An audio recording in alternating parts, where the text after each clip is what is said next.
साथ हैं पूर्व विधायक नरेश शर्मा जी। नरेश शर्मा अपने उगलते सवालों जवाबों के नाम से जाने जाते हैं। शर्मा जी, आपका स्वागत है। आपका भी स्वागत है। धन्यवाद। शर्मा जी, आजकल बड़ा चर्चा है कि आज पूर्व मुख्यमंत्री हुड्डा, भूपेंद्र हुड्डा और उसके बनाए हुए 4 कार्यकारी अध्यक्ष और 1 अध्यक्ष ओथ लेंगे। इसको लेके आपकी क्या कहना है? देखिए, पहली बात तो 4 कार्यकारी अध्यक्ष नहीं है उनके साथ। कांग्रेस पार्टी हुड्डा ने और गृह युद्ध ने, और गृह युद्ध की मुख्य वजह कांग्रेस पार्टी में भूपेंद्र सिंह हुड्डा है। उसका अपना एजेंडा होता है, अपनी नीतियां होती है। कांग्रेस पार्टी के जो परंपरागत कार्यकर्ता है, परंपरा मतदाता है, उनसे भूपेंद्र हुड्डा को कभी सरोकार नहीं हुआ। जो समर्पित कार्यकर्ता है उनसे भी उसको कोई सरोकार नहीं है। इनको पिता पुत्र की मंडली को पिता पुत्र प्राइवेट लिमिटेड कंपनी, जनता ये जान चुकी है कि ये पिता पुत्र प्राइवेट लिमिटेड कंपनी इनको जो महिमा मंडित करेगा, इनकी जो चापलूसी करेगा, इनको जो चाटुकारिता करेगा, इनका जो गुणगान करेगा, वो आदमी कांग्रेस पार्टी में स्थापित होगा, वो आदमी कांग्रेस पार्टी में तरक्की करेगा, वो आदमी पार्टी में ओहदेदार होगा, वो आदमी इस पार्टी में पद लेगा। अगर थोड़ी सी भी चूक इनकी चाटुकारिता में की गुणगान करने में रहेगी तो उस आदमी को दरकिनार कर दिया जाएगा, और उसके लिए ऐसे हालात पैदा कर दिए जाएंगे कि कांग्रेस में उसको बार बार अपमानित किया जाएगा। अपने गुर्गों को ये शराब प्या गए जनसभा में बैठा देते हैं, जब वो बोलेगा तो ये हुटिंग करेंगे। विरोधी पार्टियों का काम होता है दूसरी पार्टी के नेता को नीचा दिखाना या हुटिंग करना या उसको शर्मिंदा करना या उसका विरोध करना। अब आज भूपेंद्र हुड्डा ये जनता प्रदेश की और देश की भली भांति जान चुकी है। अब और आंखों में धूल नहीं जो सकते कि ये आदमी परिवारवादी है, वंशवाद को बढ़ावा दे रहा है, और इसको ये मेरे ख्याल में ये कहूंगा धृतराष्ट्र को भी पीछे छोड़ दिया।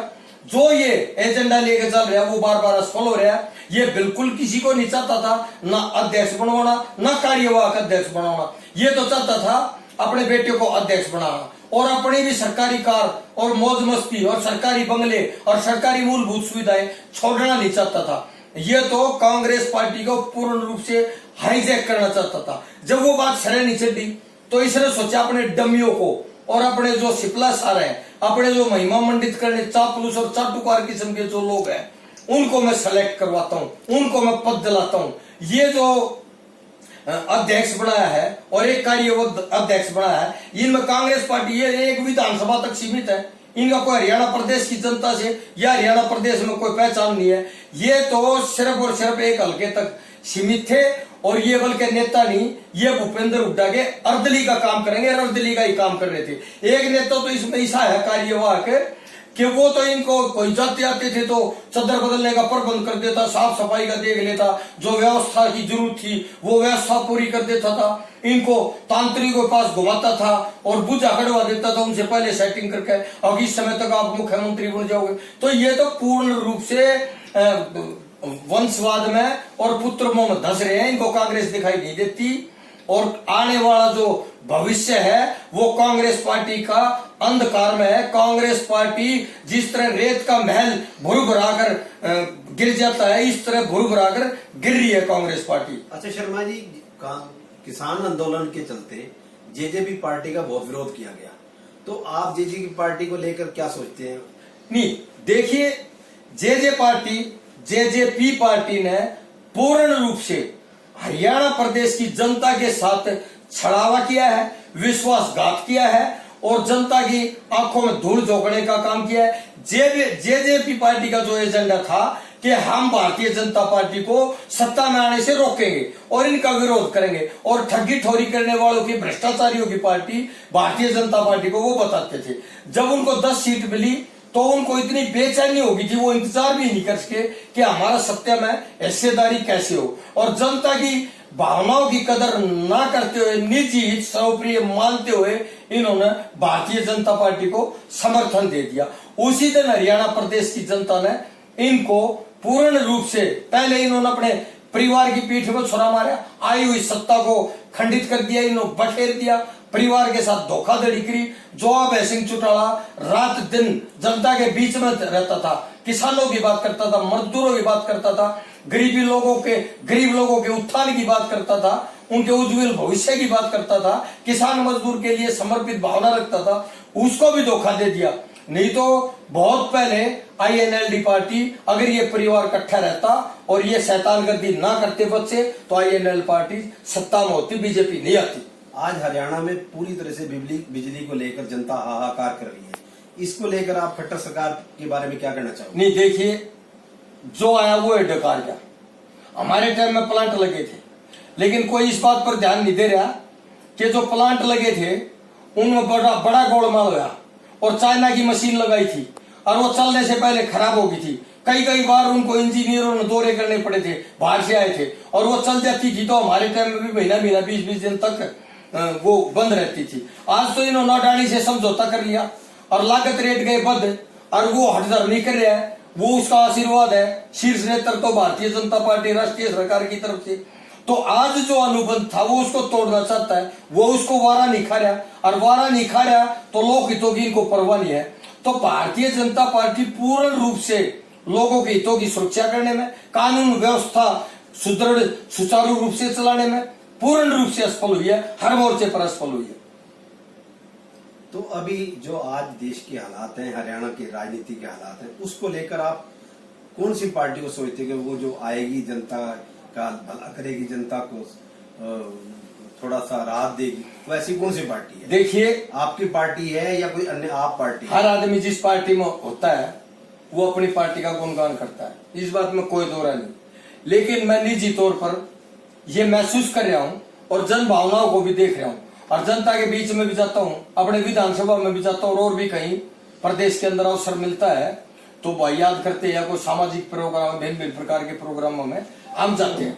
तो जनता एक ही बात कह रही है कि भी त्याग और बलिदान का अगर किसी नेता के अंदर मादा है तो वो अभय सिंह चौटाला के अंदर है, और अभय सिंह चौटाला अगर आएगा तो वो बेबाक फैसले लेगा, कानून व्यवस्था सुचारू रूप से सुदृढ़ होगी, और गरीबी रेखा के जो लोग हैं उनको भिन्न भिन्न प्रकार की योजनाओं के माध्यम से लाभ देने का काम करेगा। ये मैं एक पूर्ण विश्वास के साथ बताना चाहता हूँ। तो आजकल तो आप पार्टी के खूब हरियाणा में चर्चे हो रहे हैं, बहुत सी पार्टियों के लोग छोड़ के आप में जा रहे हैं, तो क्या इनेलो से भी कुछ जा सकते हैं लोग उस पार्टी में? एक बार मायावती जी उत्तर प्रदेश की दूसरी बार मुख्यमंत्री बनी थी, तो पूरे हिंदुस्तान के अंदर एक बात चला दी गई थी कि अगली प्रधानमंत्री मायावती जी हो गई, और उस पर समझौते वाले की भी लाइन लगी थी। और फिर उसके बाद में ममता बनर्जी बंगाल के अंदर जीतती, अब तो लोग ये कहने लगे कि भारतीय जनता पार्टी को नकार दिया देश की जनता ने, उनको पिटा भी, उनको भगाया भी, ममता जी ही प्रधानमंत्री होंगी देश की। आज जिस तरह मैन मुख्य रूप से कांग्रेस पार्टी का हरियाणा की तरह पंजाब में भी गृह युद्ध जारी था, और उससे लोगों ने ऊब कहे कि ये खुद एक दूसरे का साथ नहीं देते थे, तो जनता के हितों से इनको क्या सरोकार है, इनको युद्ध में बिजी रहने दो और दूसरी कोई ऑप्शन देखो। भारतीय जनता पार्टी का गठबंधन टूट गया था, बुरी हालत थी वहां, तो लोगों के पास ऑप्शन नहीं थी, और आंख मीच कर इन्होंने आप पार्टी की वोट गिर दी। आने वाले समय में जिस तरह बारिश में जलजले और बुलबुले चलते हैं ना, और पानी शोर मचाता है, तो कुछ समय के लिए अस्थायी है वो, जब तक बारिश होगी तो वो चलेगा। आने वाले समय में हर मोर्चे पर पंजाब के अंदर आप पार्टी असफल होगी, और यहां तक के जिस तरह किसान आंदोलन में जेजेपी और बीजेपी वाले नेताओं को बाहर नहीं निकलने देते, इससे बुरा हाल आप पार्टी का पंजाब में हो रहा है। और अभी मैं आपको ये बता रहा हूं कि दुर्गामी जो योजना है भारतीय जनता पार्टी की, इनकी जो नीतियां हैं, उनसे इस तरह की बू आ रही है कि चंडीगढ़ भर दोनों राज्यों में दोनों राज्य दावा करते हैं, राजनीतिक रोटियां सेकते हैं। मैं ये बताना चाहता हूं स्पष्ट रूप से, और प्रदेश की और देश की जनता को भी अवगत करना चाहता हूं कि चंडीगढ़ पंजाब का भी नहीं है, और पंजाब का नहीं है तो है हरियाणा का भी नहीं। ये यूटी है, ये भारत सरकार का वर्चस्व है इसके ऊपर, और दोनों ही राज्य